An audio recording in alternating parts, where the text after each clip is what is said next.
সম্মানিত হাজিরিন, সময় সংক্ষিপ্ত। এবার আমরা কোরআনকে প্রশ্ন করব। কোরআন থেকে আমরা প্রশ্ন করে করে উত্তর দেব। কোরআনকে যদি আমরা প্রশ্ন করি, এই যে কোরআন, এটা এত মহিমান্বিত একটা কিতাব, আল্লাহ পাকের পক্ষ থেকে ঐশী একটা গ্রন্থ, গোটা পৃথিবীর সমস্ত মানুষের জন্য আল্লাহ পাক এই কিতাবকে দিয়েছেন। এই কিতাব সম্পর্কে আমাদের জানা বোঝার প্রয়োজন আছে না নাই? কোরআনকে যদি আমরা বলি, কোরআন তোমাকে কে নাজিল করেছেন, কোরআনের জবাব দেবে তানজিলাম মিম্মান খালাকাস সামাওয়াতিল উলা। এই কোরআনকে আমাকে নাজিল করা হয়েছে যিনি আসমান এবং জমিনের সুউচ্চ আসমান এবং জমিনের মালিক অধিপতি, তিনি আমাকে নাজিল করেছেন। সুবহানাল্লাহ। এবার কোরআনকে যদি বলি, কোরআন তুমি পৃথিবীর মধ্যে আসার আগে কোথায় ছিলে, তোমার বাড়ি কোথায়, তুমি কোথায় ছিলে? কোরআন জবাব দেবে বাল হুয়া কুরআনুম মাজিদ ফি লাউহিম মাহফুজ। আমি হচ্ছে কোরআন মাজিদ, আমার বাড়ি ছিল লাউহে মাহফুজে। কোরআনের বাড়ি কোথায়? লাউহে মাহফুজে। পৃথিবীর সপ্তম আসমান, লাউহে মাহফুজে হচ্ছে কোরআনের বাড়ি। এবার যদি আমরা কোরআনকে প্রশ্ন করি, কোরআন তুমি কার উপর নাজিল হয়েছ, কোরআনের জবাব দেবে ওয়া আমিনু বিমা নুজিলা আলা মুহাম্মাদ। আর তোমরা ঈমান আনো বিমা নুজিলা আলা মুহাম্মাদ, যা মুহাম্মদ সাল্লাল্লাহু আলাইহি ওয়াসাল্লামের উপরে নাজিল করা হয়েছে। অর্থাৎ এই কোরআনকে আল্লাহ রাব্বুল আলামিন কার উপর নাজিল করেছেন বলেন আপনারা? মুহাম্মদ সাল্লাল্লাহু আলাইহি ওয়াসাল্লামের উপরে আল্লাহ পাক এই কোরআনকে নাজিল করেছেন। এবার যদি আমরা কোরআনকে প্রশ্ন করি, ও কোরআন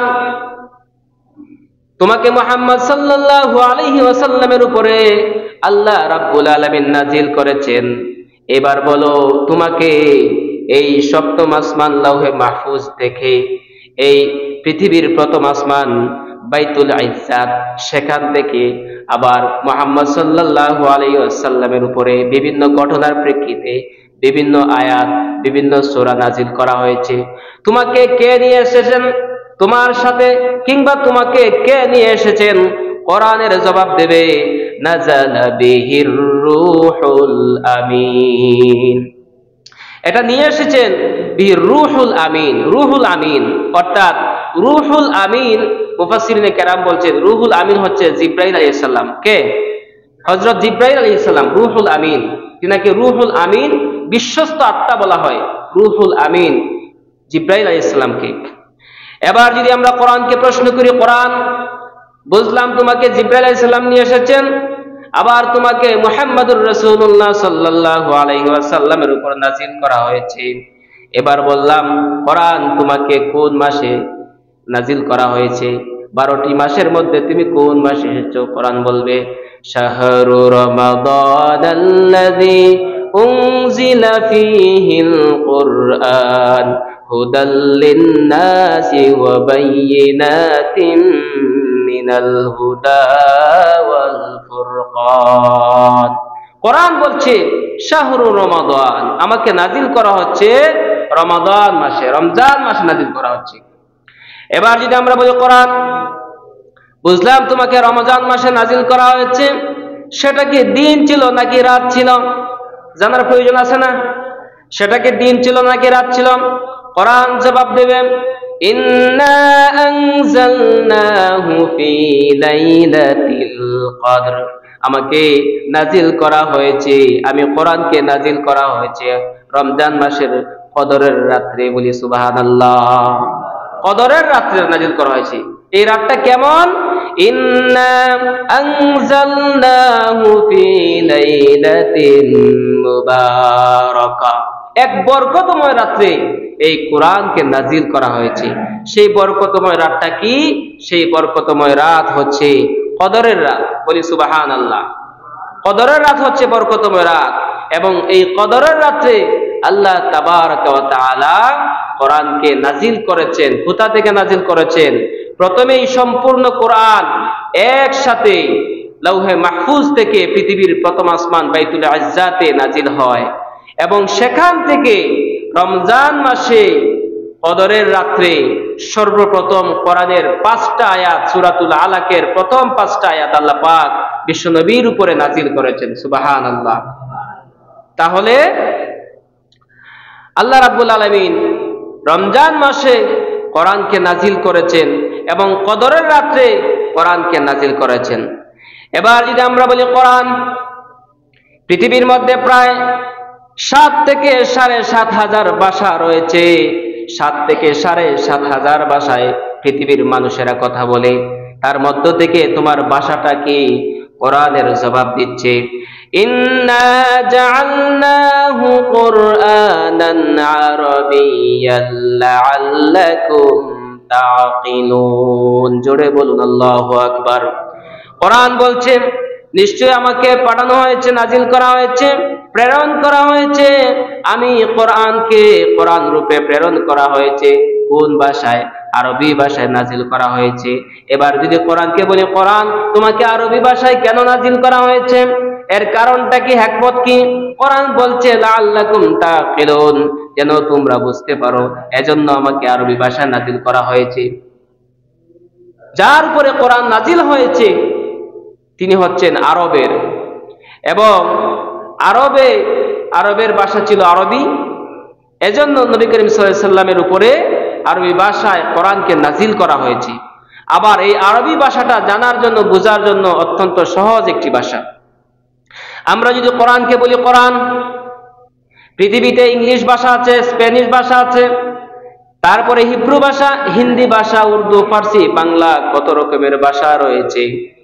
এবার তোমার যে ভাষাটা, কোরআনের যে ভাষা আরবি ভাষা, এই ভাষাটা আমাদের জন্য জানা বোঝা সহজ না কঠিন? আল্লাহ রাব্বুল আলামিনের উত্তর দিয়েছেন। কোরআন বলছে ওয়ালাকাদ ইয়াসসারনাল কুরআনা লিযিকরি ফাহাল মিন মুদ্দাকির। কোরআনের সূরাতুল কামার 17, 22, 32 এবং 40 এই 4 জায়গায় আল্লাহ তাআলা বলছেন যে ওয়ালাকাদ ইয়াসসারনাল কুরআনা লিযিকরি ফাহাল মিন মুদ্দাকির। আমি কোরআনকে অত্যন্ত সহজ করে নাজিল করেছি। তোমাদের মধ্যে কোনো বুঝার জন্য কেউ আছে কি? এই কোরআন জানবে, বুঝবে। এই কোরআনকে আমি অত্যন্ত সহজ ভাষায় সহজ করে মানুষের জন্য বোঝাটা সহজ করে দিয়েছি। বলি সুবহানাল্লাহ। তারপরও আমরা কোরআনের কাছে যাই না, কোরআন পড়ি না, বুঝি না, জানা বোঝার চেষ্টাও করি না। সম্মানিত হাজিরিন, এবার যদি আমরা কোরআনকে প্রশ্ন করি, ও কোরআন, পৃথিবীতে আসার জন্য তোমার উদ্দেশ্য কি? তুমি পৃথিবীতে কেন এসেছো? তোমার আসার কারণ কি? কোরআনের জবাব দিচ্ছে আলিফ লাম রা কিতাবুন আনজালনাহু ইলাইকা লিতুখরিজান নাস মিনাজ যুলুমাতি ইলান নূর। আল্লাহ রাব্বুল আলামিন এই কোরআনকে পৃথিবীতে পাঠানোর উদ্দেশ্য কি, কারণ কি, তিনি জানিয়ে দিয়েছেন। আলিফ লাম রা, এটা হচ্ছে হরফে মুকাত্তাআত। এর অর্থ আল্লাহ পাক জানেন, পৃথিবীর কোনো মানুষ জানে না। কিতাবুন আনজালনাহু ইলাইকা লিতুখরিজান নাসা মিনাজ যুলুমাতি ইলান নূর। এটা এমন একটা কিতাব আমি আপনার উপরে নাজিল করেছি যেন পৃথিবীর সমস্ত মানুষদেরকে পুঞ্জীবিত অন্ধকার থেকে আলোর দিকে পথ দেখাতে পারে। সুবহানাল্লাহ। তাহলে আপনি যদি অন্ধকারে পড়ে থাকেন, জাহেলিয়াতে পড়ে থাকেন, কোরআন আপনাকে হাতছানি দিয়ে ডাকছে সত্যের দিকে, হেদায়েতের দিকে, আপনাকে রাস্তা দেখাচ্ছে, পথ দেখাচ্ছে। আপনি আমি পথ দেখবো না কেন? কোরআন আপনাকে আমাকে সত্যের পথ, মুক্তির পথ, হেদায়েতের পথ কোনটা সেই পথ দেখিয়ে দিচ্ছে। তারপরও আমরা পথ দেখতে চাই না, আমরা কোরআনের কাছে ধরা দেই না, কোরআন জানার চেষ্টা করি না, কোরআন বোঝার চেষ্টা করি না। এবার যদি আমরা প্রশ্ন করি, বুঝলাম তুমি মানুষকে অন্ধকার থেকে আলোর দিকে পথ দেখাও। এবার যদি আমরা কোরআনকে প্রশ্ন করি, কোরআন তোমাকে মানলে আমাদের কি লাভ হবে? লাভ লস আছে না? লাভ ছাড়া কি মানুষের ব্যবসা করে? এবার যদি আমরা কোরআনকে প্রশ্ন করি, কোরআন তোমাকে মানলে আমাদের কি লাভ হবে? কোরআনের জবাব দিচ্ছেন ফামান তাবিআ হুদায়া ফালা খাউফুন আলাইহিম ওয়ালা হুম ইয়াহজানুন। যারা এই কোরআনকে, আমার এই হেদায়েতকে, এই কোরআনকে যারা মানবে, তাদের কোনো ভয়ের, কোনো দুঃখ কষ্টের, কোনো ভয়ের কোনো কারণ থাকবে না। বলি সুবহানাল্লাহ। কোরআনকে পড়বেন, কোরআনকে মানবেন, কোরআনকে বুঝবেন, জানবেন, বুঝবেন, মানবেন, পড়বেন, এত কিছু করার পরেও দুনিয়ার জগতে কিংবা পরকালীন জগতে যদি ভয়ের কারণ থাকে, আল্লাহ পাক জান্নাত দিবেন কি দিবেন না, আমাকে শাস্তি দিবেন কি দিবেন না, এরকম যদি হয়, তাহলে তো কোরআন জেনে বুঝে মেনে কোনো লাভ নাই। এই জন্য কোরআনকে পড়ার পাশাপাশি, জানা বোঝার পাশাপাশি যারা আমল করবে, মানবে, তারা পরকালীন জগতে তাদের কোনো ভয়, দুঃখ, দুর্দশা, কোনো কষ্ট কিচ্ছুই থাকবে না। আল্লাহ পাক অন্য জায়গায় বলছেন, ফামানিত্তাবা হুদায়া ফালা ইয়াদিল্লু ওয়ালা ইয়াশকা। তারা কোনো পথভ্রষ্ট হবে না, তাদের মনে কোনো দুঃখ, তাদের মনে কোনো ভয় ভীতি, কোনো কিছুই তাদের কাজ করবে না। সম্মানিত হাজিরিন, এত কিছু প্রশ্ন আমরা কোরআন থেকে জানলাম। এবার যদি আমরা কোরআনকে প্রশ্ন করি, কোরআন, আমরা তো মানুষ, আমাদের পরিবার নীতি রয়েছে, সামাজিক নীতি রয়েছে, আমাদের সমাজ রয়েছে, রাষ্ট্র রয়েছে, আমাদের বিভিন্ন অঙ্গন রয়েছে। এই সমস্ত বিষয়গুলোতে আমরা কিভাবে চলবো? আমাদের মধ্যে সমরনীতি, যুদ্ধনীতি, ব্যবসা বাণিজ্য, তারপরে সংসার, বিয়ে শাদী সহ কত কিছু রয়েছে। আমরা এগুলো, তোমাদের মধ্যে এর উত্তর কি আছে? এগুলোর সমাধান আছে কি? আমরা তো মানুষ, আমাদের লেনদেন করতে হয়, আমাদের রাজনীতি করতে হয়, আমাদের সমাজনীতি, পেটনীতি, রাজনীতি সব কিছু করতে হয়। তোমাদের মধ্যে এর সমাধান আছে কি তোমার মধ্যে? এবার কোরআনের জবাব দিচ্ছে, মা ফাররাতনা ফিল কিতাবি মিন শাই। এমন কোন বিষয় নাই পৃথিবীর মাঝে যা আমি কোরআনের মধ্যে এর সমাধান নাই। বলি সুবহানাল্লাহ। মানুষের জীবনে প্রয়োজন এমন কোন দিক, অঙ্গন, বিষয় নাই যা এই কোরআনের মধ্যে আলোচনা করা হয় না, কোরআনের মধ্যে আল্লাহ পাক দেন নাই। আল্লাহ রাব্বুল আলামিন অন্য আয়াতে বলছেন, ওয়ানাজ্জালনা আলাইকাল কিতাবা তিবয়ানাল লিকুল্লি শাই। এই কোরআনকে আমি নাজিল করেছি আপনার উপরে, তিবয়ানাল লিকুল্লি শাই, প্রত্যেকটা বিষয় খুলে খুলে আমি আল্লাহ রাব্বুল আলামিন বর্ণনা করেছি। সুবহানাল্লাহ। এবার যদি আপনি মনে করেন যে আপনি একজন মানুষ, আপনার পরিবার, সমাজ, রাষ্ট্র সব কিছু চালাইবেন, কিন্তু কোরআনের মধ্যে যদি এর সমাধান না থাকে, তাহলে কি এই কোরআন স্বয়ং সম্পূর্ণ বা এই কোরআন সার্বজনীন? এটা বলা যাবে না। সার্বজনীন হচ্ছে এটা সবার জন্য, এমন কোনো দিক ও বিষয় বা সাইট নাই যেটা এই কোরআনের মধ্যে আল্লাহ পাক আলোচনা করেন নাই, অথচ এটা মানুষের প্রয়োজন, কিন্তু আল্লাহ পাক দেন নাই, এমন কোনো বিষয় নেই। আল্লাহ পাক সব কিছুকে খুলে খুলে বিস্তারিত বর্ণনা করেছেন। বলি সুবহানাল্লাহ।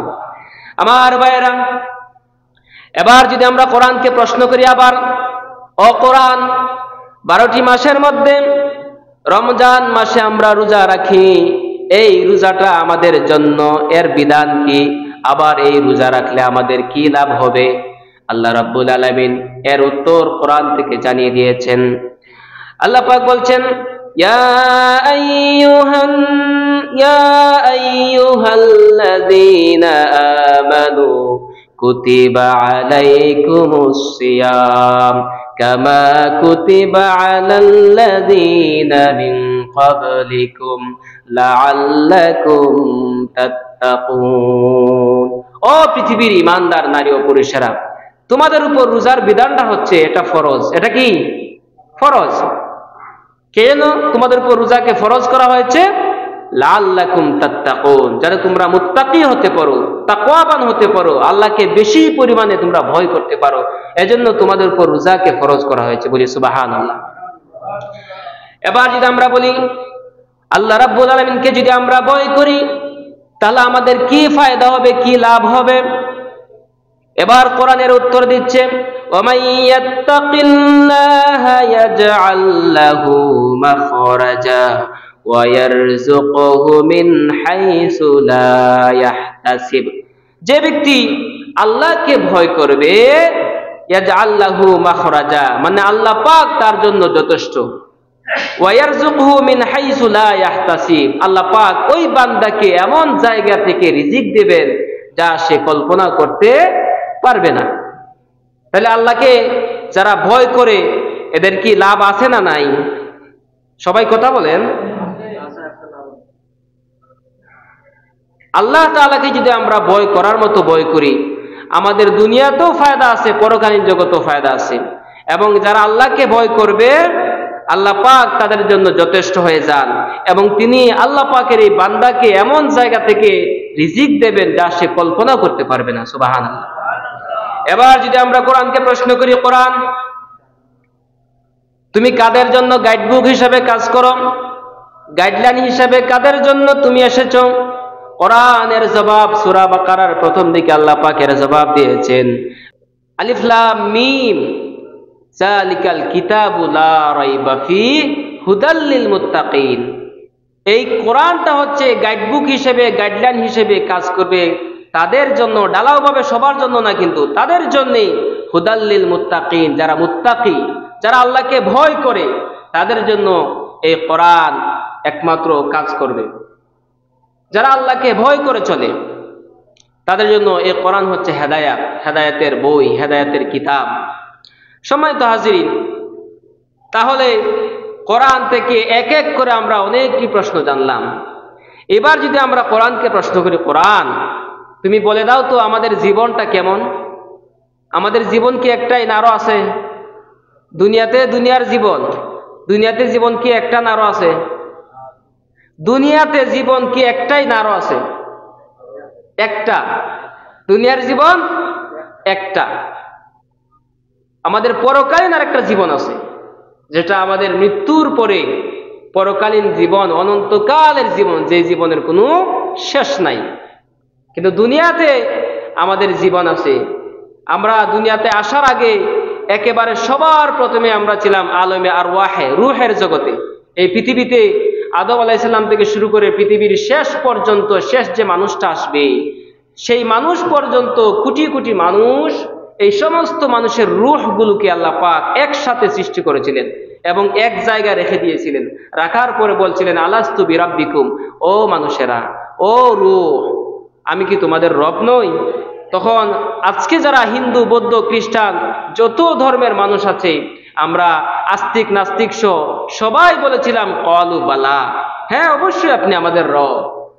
সেই রুবুবিয়াতের স্বীকৃতি দিয়ে পিতা এবং মাতার মাধ্যমে আজকে আমরা পৃথিবীতে আসছি। আসার পরে আমরা আল্লাহকে ভুলে যাই। সম্মানিত হাজিরিন, এবার যদি আমরা কোরআনকে প্রশ্ন করি, কোরআন আমাদের জীবনটা কেমন, দুনিয়ার জীবনটা কেমন? কোরআনে কারীমের উত্তর দিচ্ছেন, ইন্নামাল হায়াতুদ দুনিয়া ইল্লা লাইবুন ওয়া লাহু। মূলত এই দুনিয়ার জীবনটা হচ্ছে খেলতামাশা, দুকা, এগুলো ছাড়া আর কিচ্ছু না। ক্রীড়া কৌতুক, খেলতামাশা, এই রঙ্গমঞ্চ, এগুলো ছাড়া দুনিয়ার জীবনে আর কিচ্ছু নাই। আজকে আপনি যাদেরকে দেখতেছেন বিভিন্ন আরামে আয়েশে দিন কাটাচ্ছেন, তারপরে খুব আমোদ প্রমোদ করে দিন পার করছেন, এইটার মূল্য, এই সুখের মূল্য পরকালীন জীবনে যারা জান্নাতে যাবে 1 সেকেন্ডের সুখের সমানও হবে কি? কথা বলেন না কেন? দুনিয়ার সমস্ত সুখগুলোকে যদি একত্র করা হয়, আখিরাতের জীবনে যখন জান্নাতে যাবেন, জান্নাতের 1 সেকেন্ডের সুখের সমানও হবে না। কি মনে করছেন? একটা হাদিস পড়েছিলাম যে জান্নাতের মধ্যে একটা চাবুক রাখার মতো যে জায়গাটা আছে, এই জায়গাটার মূল্য পৃথিবীর সমস্ত কিছু এর চেয়ে এটা মূল্যবান বেশি। সুবহানাল্লাহ। তাহলে এবং এই পৃথিবীটা যদি আল্লাহ পাকের কাছে মশার ডানার মতো যদি মূল্য হইতো, মশার ডানা, মশা দিয়ে আল্লাহ পাক দৃষ্টান্ত দিয়েছেন, নবী করিম সাল্লাল্লাহু আলাইহি ওয়াসাল্লাম দৃষ্টান্ত দিয়েছেন, মশা দিয়ে যদি এটার মতো এটার মূল্য হইতো, তাহলে পৃথিবীর কোনো কাফিরকে আল্লাহ পাক খাবার খাওয়াইতেন না। পৃথিবীর সমস্ত কাফিরদেরকে আল্লাহ পাক ছেড়ে দিয়েছেন। এমন না যে ফেরেশতা এসে সাথে সাথে পানিশমেন্ট করবে, তুমি এই অপরাধ করছো কেন, এই ভুল করছো কেন, এর সাথে সাথে পানিশমেন্ট করবে, শাস্তি দিবে, এটা আল্লাহ পাক দেন নাই, ছেড়ে দিয়েছেন। হুজিবাতিন নারু বিশ-শাহাওয়াতি ওয়া হুজিবাতিল জান্নাতু বিল মাকারিহি। দুনিয়ার জীবনটাকে আপনার মুমিনদের জন্য জেলখানা করে দেওয়া হয়েছে, কষ্টের জায়গা। আর কাফেরদের জন্য এটা হচ্ছে বালাখানা, আরামের, আয়েশের, সুখের জায়গা। দেখবেন বছরের পর বছর যায়, এদের কোনো সর্দি, কাশি, জ্বর কোনটা হয় না। এরকমও আছে না? কত বুক বিলাসিতা, কত আরামের জিন্দেগি। এই জন্য মুমিনদেরকে এই সমস্ত বিষয়গুলো দেখে সবুর করতে হবে, ধৈর্য ধরতে হবে। আপনাকে আল্লাহ পাক পরীক্ষা করছেন ধন সম্পদ দিয়ে, সন্তান সন্ততি দিয়ে, সন্তান সন্ততি বেশি দিয়ে, সন্তান সন্ততি না দিয়ে। সন্তান সন্ততিদের মধ্যে দেখা যায় খুঁত আছে, আপনার মনে করেন হাত পা ভাঙা থাকতে পারে, চোখ কানা থাকতে পারে, এরকম ভাবে প্রতিবন্ধী সন্তান হিসেবে আল্লাহ পাক দিতে পারেন। তারপরে এমনও আমরা মানুষ দেখি, দুইটা মাথা একটা বডি, আছে না? এরকম কত কিছু দেখি আমরা আজকে ইউটিউবের কল্যাণে। এটা এইসব কিছু কার সৃষ্টি? আল্লাহ পাকের। কি জন্য? পরীক্ষার জন্য। আপনার ধন সম্পদ দিয়ে, ধন সম্পদ না দিয়ে, ধন সম্পদের ক্ষয়ক্ষতি দিয়ে, এই সব কিছু দিয়ে আল্লাহ পাক পরীক্ষা করেন। কি জন্য? লিয়াবলুয়াকুম আইয়ুকুম আহসানু আমালা। তোমরা আমলের দিক দিয়া কে সর্বোত্তম হোক, এই পরীক্ষার মধ্যে কে পাশ করো। আর জান্নাতে যাইতে গেলে দুনিয়ার জগতে পরীক্ষা ছাড়া জান্নাতে যাওয়া সম্ভব নয়। সম্মানিত হাজিরিন, তাহলে আমাদের জীবনটা কেমন, এই দুনিয়ার জীবনটা কেমন আমরা কোরআন থেকে জানলাম। আসেন এবার আমরা যদি কোরআনকে প্রশ্ন করি যে কোরআন তোমার মাধ্যমে আমাদের মুমিনদের, আমরা যারা মুমিন আছি, আমাদের কি উপকার হবে, কি ফায়দা হবে? কোরআনে কারিমের জবাব দিচ্ছে, وَنُنَزِّلُ مِنَ الْقُرْآنِ مَا هُوَ شِفَاءٌ وَرَحْمَةٌ لِلْمُؤْمِنِينَ। এই কোরআনকে আমি নাজিল করেছি যা মুমিনদের জন্য হচ্ছে শিফা। মুমিনদের জন্য কি? শিফা। বিভিন্ন রোগের উপকার, ফায়দা, এটা আবার প্রশান্তির একটা কারণ মুমিনদের জন্য। কোরআন পড়বেন সওয়াব পাবেন, কোরআন পড়বেন অন্তরের মধ্যে প্রশান্তি পাবেন, কোরআন শুনবেন অন্তরের মধ্যে প্রশান্তি পাবেন, কোরআন শুনবেন, কোরআন তিলাওয়াত করবেন, আপনার ইমানের গতিবিধি, ইমানের টাওয়ার, নেটওয়ার্ক বেড়ে দিবেন কে? আল্লাহ বাড়িয়ে দিবেন। আমি একটা জিনিস লক্ষ্য করছি, আপনারাও একটু মনোযোগ দিয়ে শুনতে পারেন, চিন্তাও করতে পারেন। আমরা অন্যান্য সময় রমজান ছাড়া যখন নামাজ পড়ি, 4 রাকাত নামাজ যখন পড়ি, জানি না আপনাদের হয় কিনা, অনেক সময় আমার হয়, নামাজের ভিতর থেকে দেখা যায় অন্যান্য কিছু মনে হয়ে যায়, বাজারে পরিবারের কথা বিভিন্ন কিছু মনে হয়। কিন্তু ওই যে হাদিস বলছিলাম যে এই রমজান মাসে আল্লাহ পাক শয়তানকে শৃঙ্খলাবদ্ধ করে দেন, শিকল দিয়ে বেঁধে রাখেন, এবং জান্নাতের দরজাগুলোকে বা আসমানের দরজাগুলোকে খুলে দেন, জাহান্নামের দরজাগুলারে বন্ধ করে দেন। আমি দেখছি এই যে আমরা তারাবির নামাজ পড়ি, প্রায় 1.5 থেকে 2 ঘন্টা সময় সব মিলিয়ে আমরা নামাজে থাকি, সব মিলিয়ে মসজিদে সময় দিয়ে থাকি।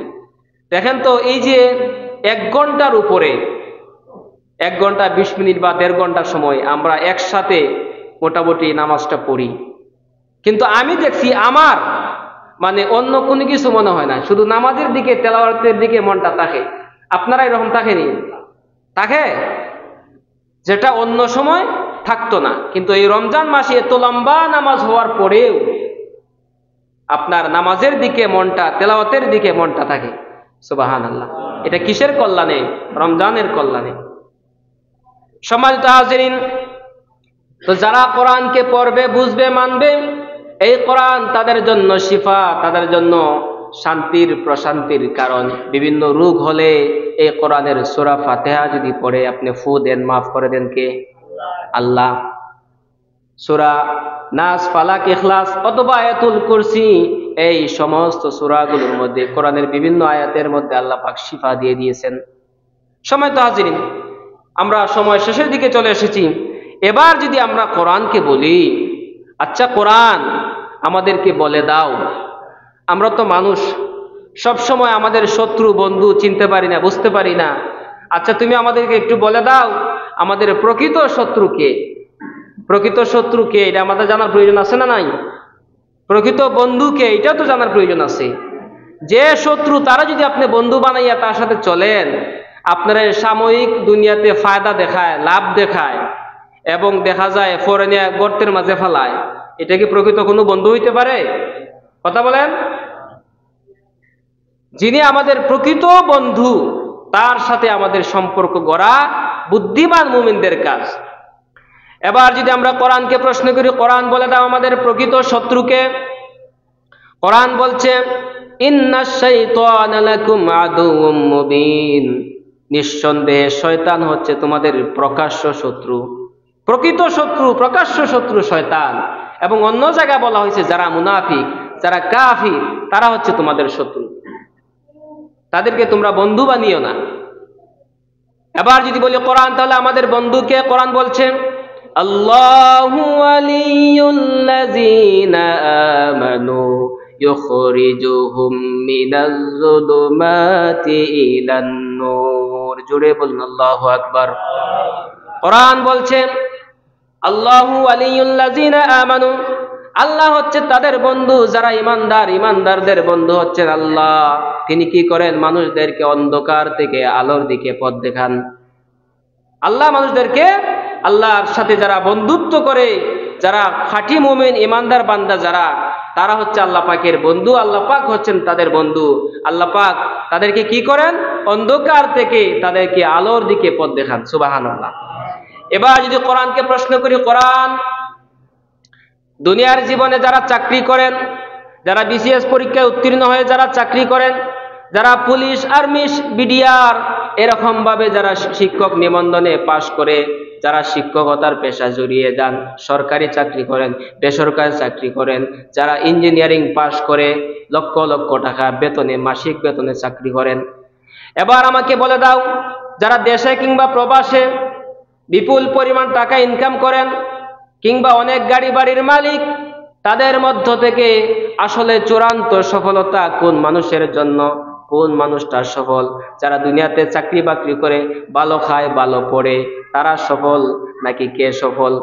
এবার কোরআন বলছে ফামান যুহজিহা আনিন নারি ওয়া উদখিলাল জান্নাতা ফাকাদ ফাজ।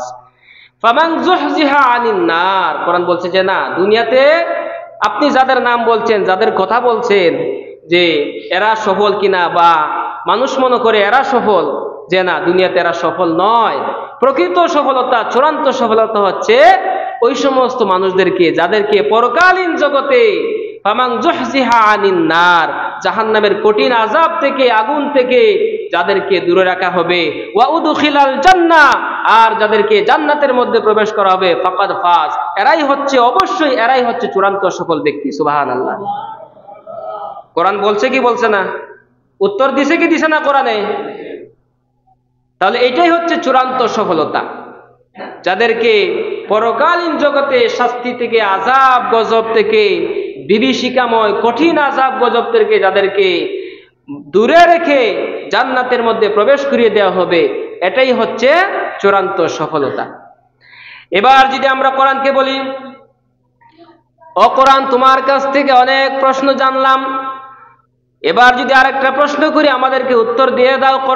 কোরআনকে যদি বলি, ও কোরআন, তোমাকে রেখে যদি, তোমাকে বাদ দিয়ে পৃথিবীর মধ্যে অনেক মানুষেরা আছে, অন্য কিতাব পড়ে, অন্য কিছু নিয়ে গবেষণা করে, অন্য কিছু নিয়ে চিন্তা করে, তাদের পরিবার নিয়ে চিন্তা করে, তোমার কাছে যায় না, তোমাকে পড়ে না, ব্যবসা নিয়ে চিন্তা করে, তোমাকে হাতে নেয় না, তোমাকে পড়ে না, বুঝে না। এইভাবে যারা তোমাকে বাদ দিয়ে অন্য কিছুর পিছনে যারা দৌড়ে, তাদের ফয়সালা কি হবে? তাদের অবস্থা কেমন হবে? কোরআন বলছে ওয়ামান আ'রাদা আন যিকরি ফাইন্না লাহু মাঈশাতান দানকা ওয়া নাহশুরুহু ইয়াওমাল কিয়ামাতি আ'মা। কোরআন বলছে যারা এই কোরআন থেকে যারা দূরে থাকবে, আল্লাহ পাক বলছেন এই কোরআনের মধ্যে দিয়েছেন, যারা কোরআন থেকে, জিকির থেকে, কোরআন থেকে যারা দূরে থাকবে, তাদের জীবন হবে এক সংকুচিত জীবন। ওমান আ'রাদা আন যিকরি ফাইন্না লাহু মাঈশাতান দানকা ওয়া নাহশুরুহু ইয়াওমাল কিয়ামাতি আ'মা। আর এরা কিয়ামতের ময়দানে অন্ধ হয়ে এরা উঠবে। কি হয়ে উঠবে? অন্ধ হয়ে। আমাদের চোখ আছে না নাই? কথা বলেন সবাই, চোখ আছে না নাই? এই চুপ থাকার পরেও দুনিয়াতে আমরা কোরআনকে পড়ি নাই, কোরআনের কাছে যাই নাই, কোরআন বুঝি নাই। যেহেতু কোরআন থেকে আমরা দূরে রয়েছি, কোরআনকে ভুলে গেছি, কোরআনের দিকে তাকানোর সময় নাই, বুঝার সময় নাই, পড়ার সময় নাই, মানার সময় নাই।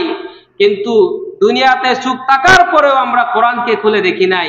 আল্লাহ পাক এই চুপওয়ালা মানুষদেরকে পরকালীন জীবনে এই কোরআন না বুঝার কারণে, না পড়ার কারণে, না মানার কারণে তাদেরকে অন্ধ করে উঠাইবেন। তাহলে লাভ না ক্ষতি? কথা বলেন, লাভ না ক্ষতি? আল্লাহ, সবাই কি বুঝতেছেন না মনে হয় নাকি? না গুসা করছেন আপনারা? তা বুঝবেন, হা বা ইয়েস বা ন বলবেন। তাহলে যারা কোরআনকে, এটা কিন্তু কোরআনের আয়াত, পৃথিবীর মধ্যে মান ক্বালা বিহি সাদাকা, যে ব্যক্তি কোরআন দিয়ে কথা বলে সে সত্য কথা বলে। ওমান হাকামা বিহি আদালা, যে ব্যক্তি কোরআন দিয়ে বিচার করে সে সঠিক বিচার করে। আপনি মনে করতেন যে হুজুর বইলে যেতেছে, কি প্রশ্ন করতেছে, কি উত্তর দিতেছে, আমরা শুনলাম, মাথা ঝুঁকাইয়া বৈশা রইলাম। এটা তো কোনো সত্যিকার অর্থে কোনো আল্লাহওয়ালা বান্দা, কোনো মুমিন বান্দার পরিচয় এটা না। আমি যে বলতেছি আপনার অবশ্যই এটা ভালো লাগতেই হবে, অবশ্যই আপনার ইমানের গতিবিধি বাড়তেই হবে। এটা সরাসরি কোরআন থেকে বলা হইতেছে। পৃথিবীর সব মিথ্যা, কিন্তু আমার এই কোরআন সত্য। আমার জবান থেকে যা আমি বলতেছি, আল্লাহ পাকের কালাম কোরআন, এটা সত্য। এখানে বাপদাদার কিচ্ছা কাহিনী, বিভিন্ন পীর বুজুর্গের কাহিনী কিন্তু বলা হইতেছে না। একটু বুঝতে হবে। আপনারা কি এর আগে যত জায়গায় ওয়াজ শুনছেন, কথা শুনছেন, আমি আপনাদের জন্য সহজ করে একটু চিন্তা করে আজকে আমি নোটটা তৈরি করছি। আপনারা বলেন, প্রশ্ন করে উত্তর, এভাবে কি কোথাও শুনছেন এরকম? এত লম্বা বিস্তারিত এত প্রশ্ন, প্রায় 20 থেকে 25টা প্রশ্ন। তাহলে এটা মনোযোগ দিতে হইব। প্রশ্ন উত্তরের মাধ্যমে আমি শুরুতে বলছিলাম সহজ হয় জিনিস, জানা বুঝা সহজ হয়।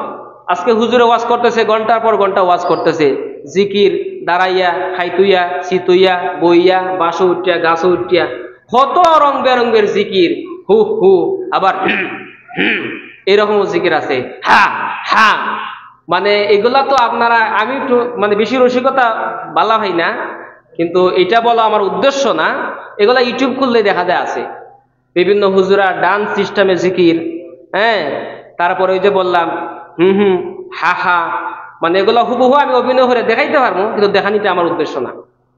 তো এই যে জিকির গুলা, এরা কি ইহুদিরা করে না মুসলমানরা করে?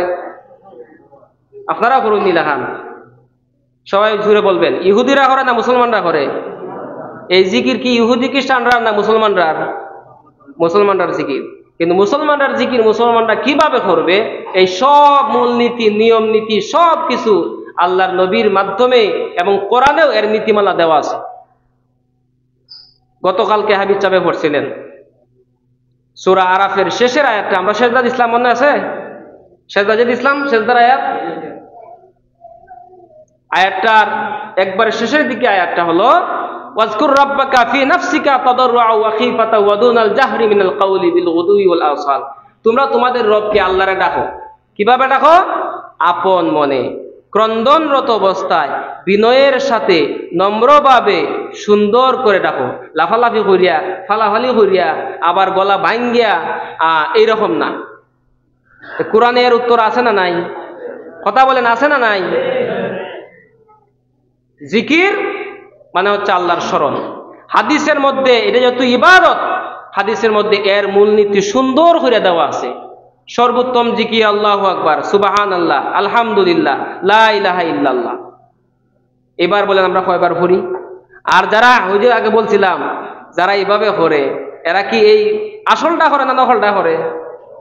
নকলটার মধ্যে বেজাল বেশি। এটা তো কোনো লাভ নাই, এক কথায় বুঝন লাগবো। এই বিষয়ে অন্য একদিন ইনশাআল্লাহ A to Z বলবো। সম্মানিত হাজিরিন, তাহলে আমরা জানলাম যে কোরআনকে বাদ দিয়ে যদি আমরা অন্য কিছু বুঝি, জানি, সময় ব্যয় করি, আমাদের কি পরিণতি হইব? কোরআনের জবাব দিছে। আপনারা বলেন তো কোরআনের কি জবাব দিছে? বলেন। কোরআনকে বাদ দিয়ে যদি আমরা অন্য কিছুর পিছে দৌড়াই, অন্য কিছুর পিছে সময় দেই, কোরআনের সময় দেই না, কোরআন বুঝি না, খুলি না, দ্বারও যাই না, আমাদের পরিণতিটা কি হবে বলেন? আমি একটু আগে বলছিলাম, আপনারা বলেন। অন্ধ অবস্থা আল্লাহ তুলবেন কিয়ামতের মাঠে। সম্মানিত হাজিরিন, শেষ প্রশ্ন। এবার যদি আমরা কোরআনকে বলি, কোরআন এত মূল্যবান গ্রন্থ, তোমার মধ্যে এত কিছু রয়েছে আমাদের সমস্যার সমাধান, ও কোরআন, তোমাকে কাফের বেদিন মুশরিকেরা যারা আছে পৃথিবীর মধ্যে, যারা তোমাকে ভালোবাসে না, যারা ইমানদারদেরকে ভালোবাসে না, যারা হাফেজদেরকে ভালোবাসে না, এবার বলো এই তোমাকে কি এই পৃথিবী থেকে মুছে ফেলা যাবে কিনা, তোমাকে শেষ করা যাবে কিনা, নাকি এইভাবেই থাকবো? কোরআনে কারিমের উত্তর দিচ্ছে, ইন্না নাহনু নাযালনাল যিকরা ওয়া ইন্না লাহু লাহাফিজুন।